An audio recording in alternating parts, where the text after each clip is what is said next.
Shalom, salam sejahtera di dalam nama Tuhan Yesus Kristus. Tetap bersama saya, Pendeta Binsar Sianipar, BBS. Bapak Ibu sekalian, kali ini tema kita agak sedikit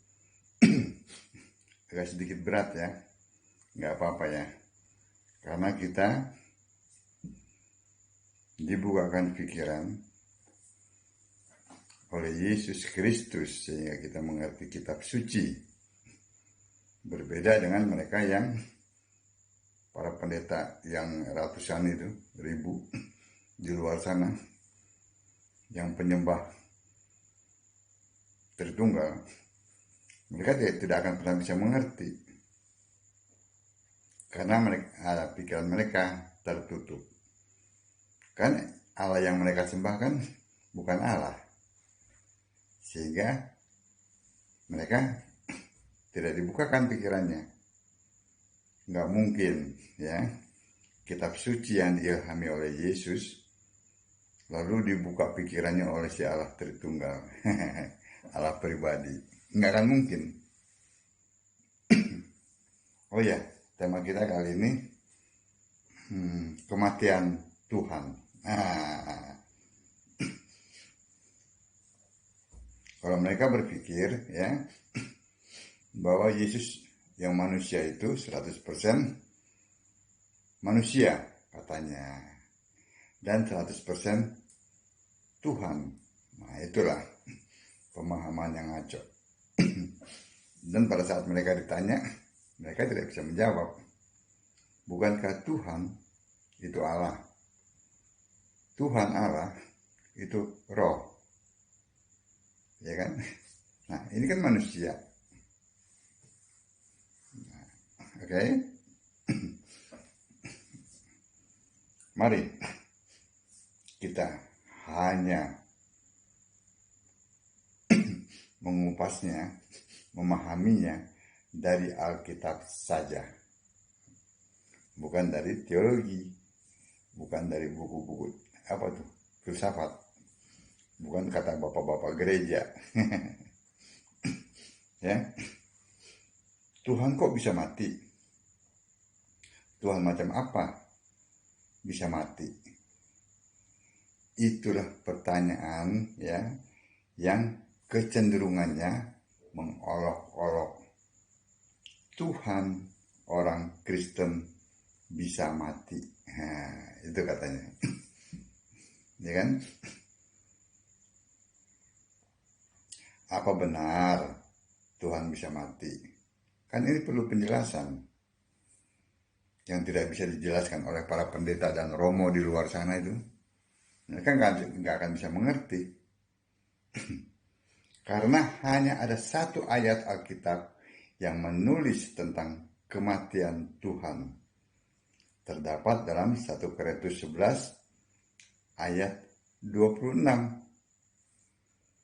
Pauluslah satu-satunya rasul yang menulis tentang kematian Tuhan. Ya, terdapat dalam 1 Korintus ya.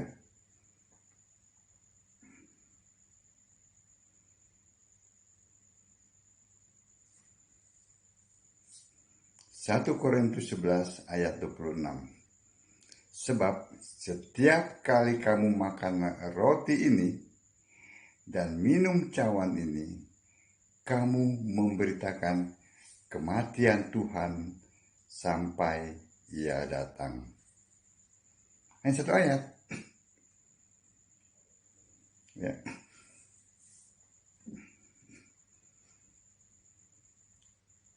Jelas sekali.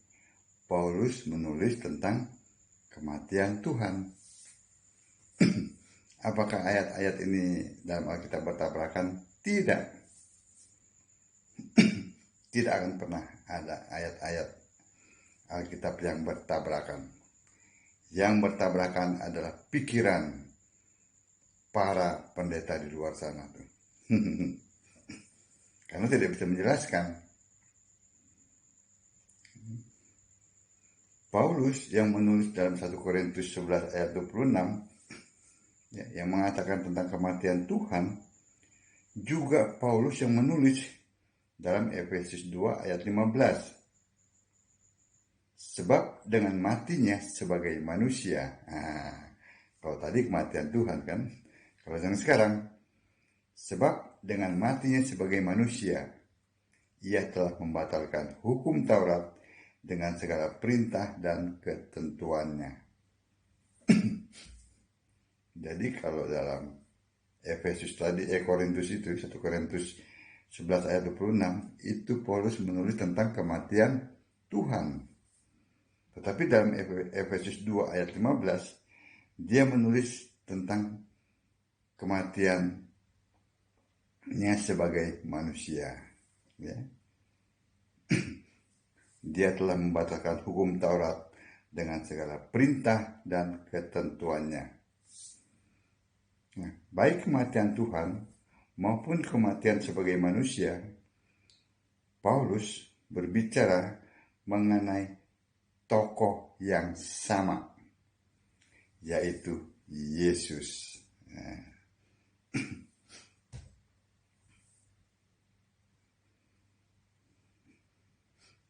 Nah, ada dua pemahaman atau pengertian tentang Tuhan. Nah, ini kan yang tidak bisa dijelaskan ya oleh para pendeta di sana tuh, di luar Kristen maksudnya. Para pendeta Tritunggal nggak akan bisa menjelaskan ini. Jadi ada dua pengertian atau pemahaman tentang Tuhan.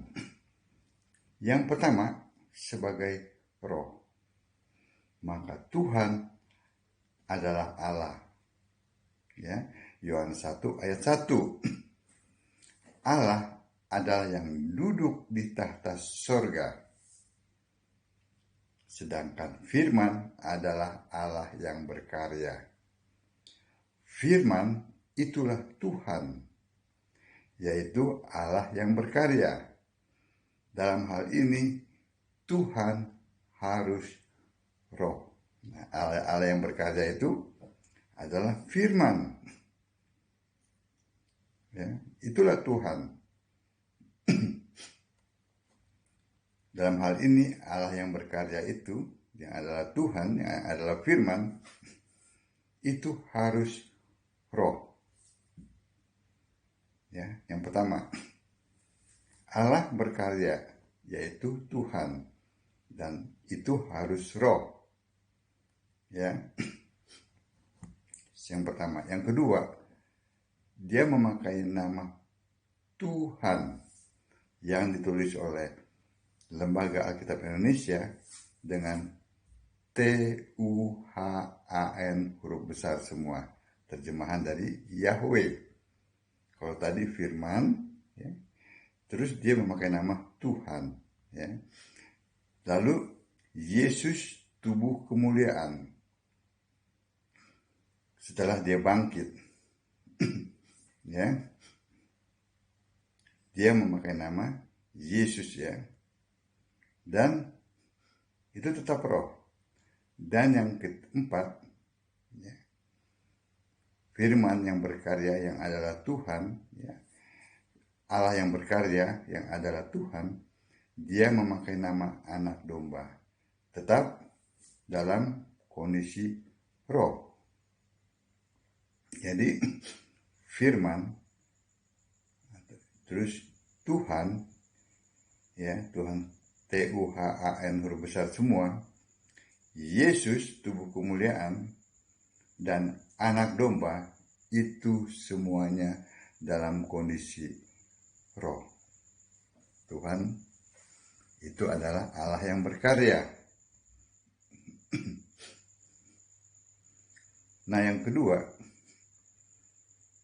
Tuhan juga sebagai Allah yang berkarya, tapi dalam bentuk fisik manusia. Nah, itu hanya sekali, ya. Yesaya 43 ayat 10. Yohanes 1 ayat 14. Ya. Allah dibentuk yang roh itu dibentuk fisik oleh Allah sendiri, ya, bukan oleh siapa-siapa, sekali dan tidak akan ada lagi. Sebelumnya tidak ada, dan sesudah sekali dibentuk tidak ada lagi. Ya, manusia itu, ya, Allah dibentuk, ya, firman yang adalah Allah, ya, membentuk dirinya, lahir lewat Maria, ya, yang roh itu menjadi fisik, itu bernama Yesus. Nah, jadi 4 dalam kondisi roh Allah berkarya, sekali dalam kondisi fisik, ya. Dalam kondisi fisik itu dia menjadi manusia. Bukti ayatnya bahwa Yesus fisik adalah Tuhan.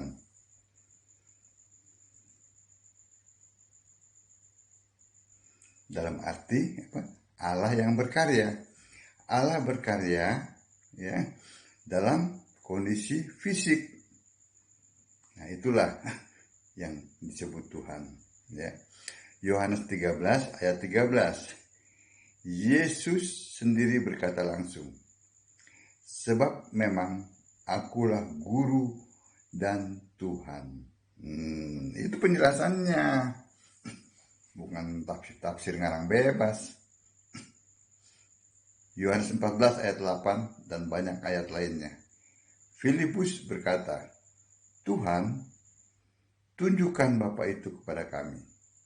Itu sudah cukup bagi kami.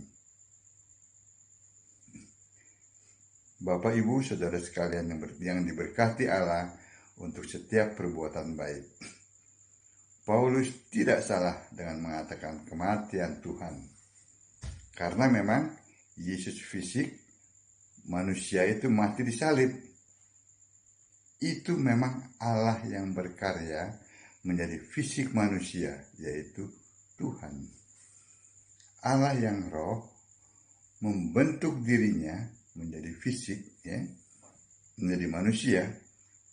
Manusia itu mati di kayu salib. Nah, itu yang dimaksud. Ya.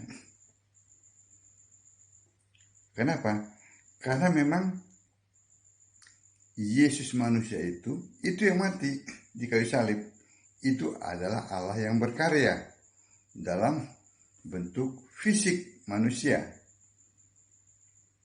Untuk apa dia mati di kayu salib?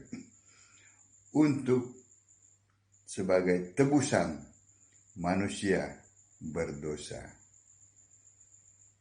Untuk menggenapi hukum Taurat. Dan juga membatalkan Taurat dengan segala peraturan dan ketentuannya. Tadi ayat-ayat ini sudah saya bacakan. Jadi jelas, ya, Allah berkarya, ya, firman itu 4 kali, ya, dalam kondisi roh dan sekali dalam kondisi fisik. Dalam kondisi fisik itu untuk mati di kayu salib sebagai korban tebusan manusia berdosa. Jadi yang mati di kayu salib itu manusia. Itu adalah Allah yang berkarya. Nah, Tuhan, ya, sebagai roh tentu tidak bisa mati. Masa Tuhan mati yang sebagai roh, ya. Tetapi Tuhan sebagai fisik manusia, ya, tentu bisa mati di salib. Nah, itu buktinya Alkitab mengatakan dia mati. Jadi mati dalam kondisinya sebagai manusia.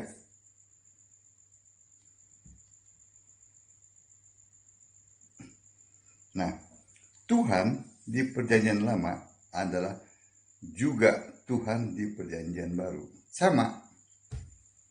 Ya. Tuhan, huruf besar semua itu di Perjanjian Lama adalah Tuhan, T-nya huruf besar saja, yang lainnya huruf kecil, Tuhan-nya huruf kecil, itu sama, ya.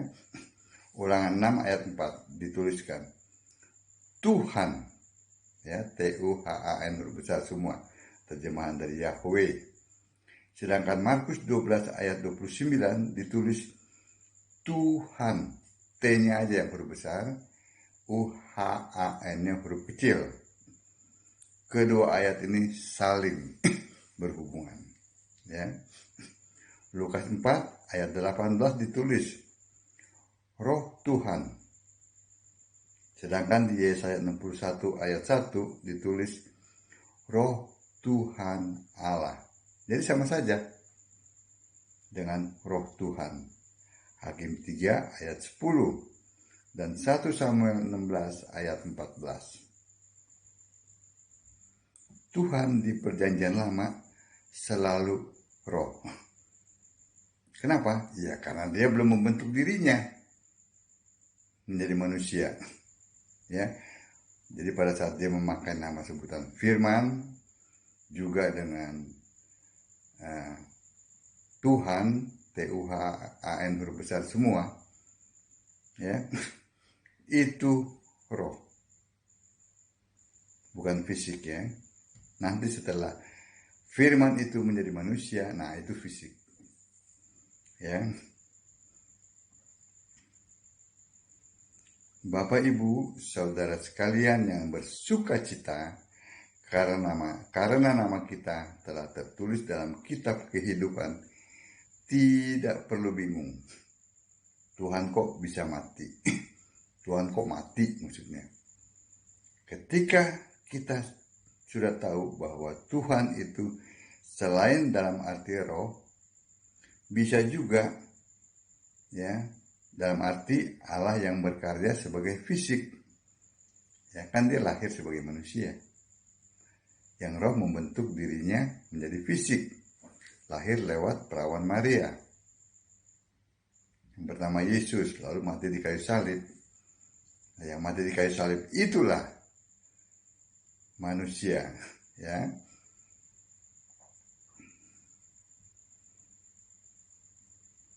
Kita lihat dari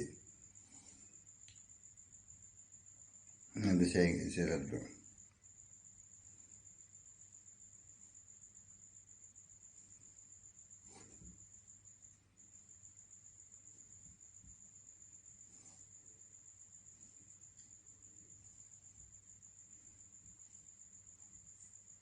Nah, dalam Filipi 2 ayat yang ke-6 sampai 8, ya. Yang walaupun dalam rupa Allah tidak menganggap kesetaraan dengan Allah itu sebagai milik yang harus dipertahankan, melainkan telah mengosongkan dirinya sendiri dan mengambil rupa seorang hamba dan menjadi sama dengan manusia.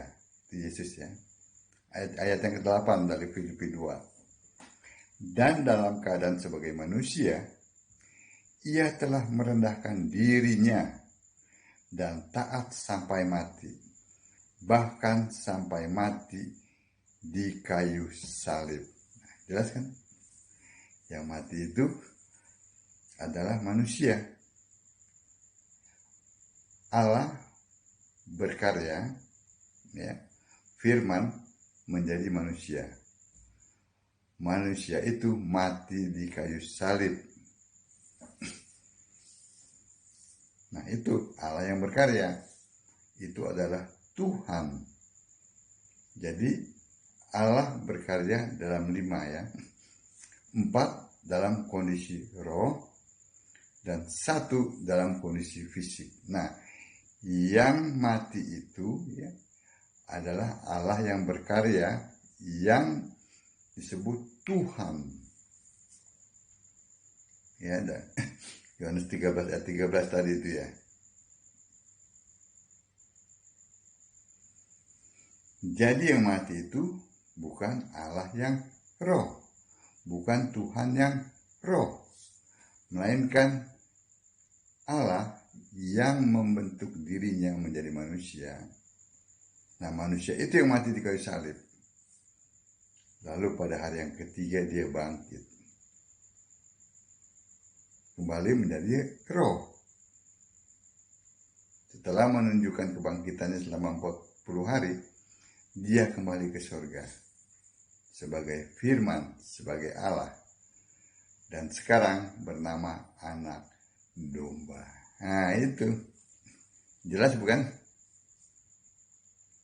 Penjelasan ini hanya bisa ya, dan hanya ada pada mereka-mereka yang dibukakan pikirannya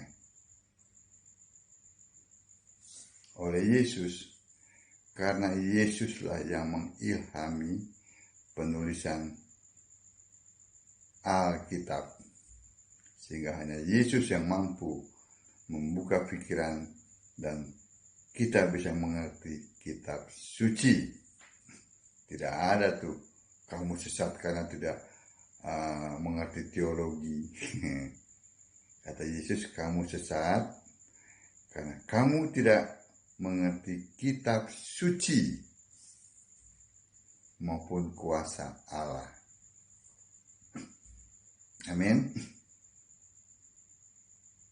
Itu penjelasannya.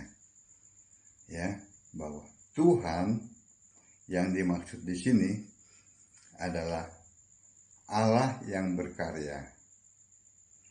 Firman yang adalah Allah menjadi manusia. Roh dibentuk menjadi fisik. Itulah Tuhan yang adalah karya Allah yang mati, yang Allah berkarya maksudnya, yang mati di kayu salib. Itu pemahaman yang pertama. Ya, lalu dia bangkit ya. Nah, pemahaman yang kedua, Tuhan itu adalah Allah, itu adalah roh, dan itu tidak akan pernah bisa mati. Amin. Kiranya penjelasan ini dapat membuat sebuah pencerahan kembali, ya. Semuanya kembali ke Alkitab.